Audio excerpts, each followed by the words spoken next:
Hey everyone, Eric is on the mic.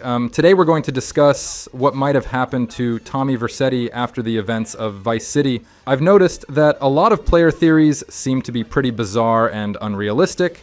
They range from various mystic theories to absolutely bizarre fiction ones. In this video, I will offer you a very plausible and unexpected version of the further development of events, which is partly related to GTA San Andreas and is strongly related to GTA 3. To begin with, I note that a lot of people confuse the dates of events in the game with the release dates of the games themselves. So I remind you, the actions of GTA Vice City unfold in the 80s, GTA San Andreas in the 90s, and GTA 3 in the early 2000s. Now let's begin.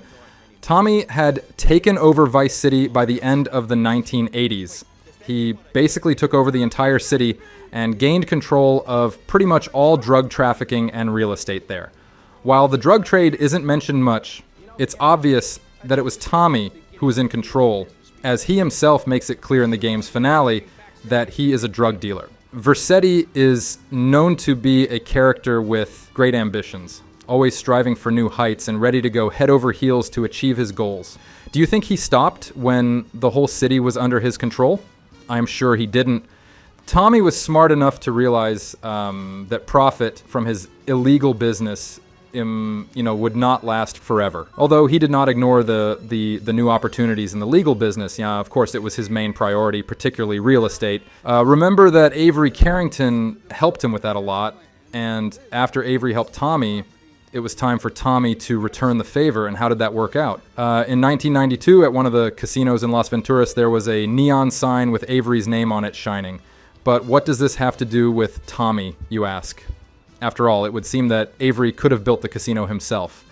But no, that's not likely at all. For the beginning, take a look at the office of Avery Construction, the company that built the casino. Does it look prestigious enough? It's unlikely that a person with the financial wherewithal to erect a casino would have an office in a backwater village. Too much of a stretch? Let's keep going. Not far from the same casino, you can see a similar neon sign, but with the image of a porn star from Vice City named Candy Sachs. Vice City main character Tommy Vercetti owns the movie studio where she stars, so the sign serves as additional advertising for his movie business. As a result, it is likely that this casino in San Andreas is owned by Tommy, although it was built by Avery, who probably has a stake in it. Vercetti's company is about real estate, but what about drugs? The main source of drugs in the state of San Andreas is Loco Syndicate. They get their drugs from Mexico, which is not surprising since about 90% of the cocaine in the US passes through that country, and San Andreas, corresponding to California in the real world, borders Mexico from the north. I also should mention that one of the leaders of Loco Syndicate is T-Bone Mendez, a gangster from Mexico. It means that Loco Syndicate already has its Mexican supplier, and Tommy has no chance to interfere, as the competition is too great and the geographical location is just disadvantageous. Vice City is on one coast of the US and Mexico, and San Andreas are on another. So it is not that simple at all for Tommy to do business there. I also should mention that Vercetti is probably having trouble with real estate there because he is new to the business over here, and entering a new market here is not easy, especially when there are three major mafia families in the arena, Leone, Forelli, and Sindaco, who are also looking to grab real estate. Therefore, Tommy Vercetti's business in San Andreas turned out to be not so profitable despite his efforts. In addition, it is known that by the events of GTA San Andreas, the introduction in 1992, Tommy is still alive and doing quite well. Let's turn to the events of 2001 described in GTA 3. First, it is worth figuring out how Tommy could establish any business in Liberty City. There is already a powerful organization operating in the city, the Colombian Cartel. But is the cartel as big as it seems? What do we even know about the Colombian Cartel? It's a criminal group led by Catalina. How Catalina was able to become the leader of the entire organization must be figured out. Catalina meets Claude, the protagonist of GTA 3, during the events of GTA San Andreas. It is known that in 1992, Catalina and Claude left San Andreas, going on a long journey. For 9 years, they traveled around many states and committed a lot of robberies. Finally, in 2001, when the events of GTA 3 take place, They settle in Liberty City.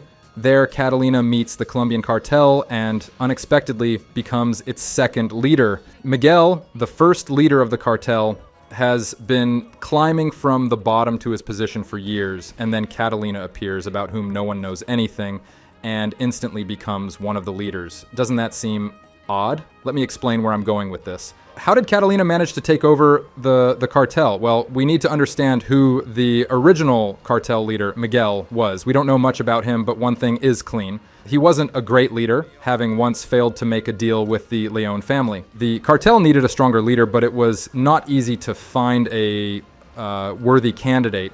However, fate had decided otherwise, and Catalina appeared on the scene. Naturally, she couldn't just show up and tell everyone something like, "I'm running the cartel now." Obviously, someone put in a good word for her and promoted her to this position. In 2001, Catalina, together with Miguel, robbed a bank. It is at this point that her tough and fearless character and outstanding leadership abilities are revealed. Catalina is quickly equated with Miguel, giving her the status and powers of a boss. She immediately begins to actively engage in drug distribution and all other illegal activities. But let's ask ourselves, does cartel seem to be that powerful and wealthy at least 3 years ago by the events of GTA Liberty City Stories? Not at all. Before Catalina came along, the cartel, though powerful, was almost extinct. The explanation for why the leader of the cartel himself went to rob the bank at the beginning of GTA 3 is quite unexpected. Not one of the best thugs, whether it was a driver or a hitman, but the leader Miguel himself risked his head for the money from the bank.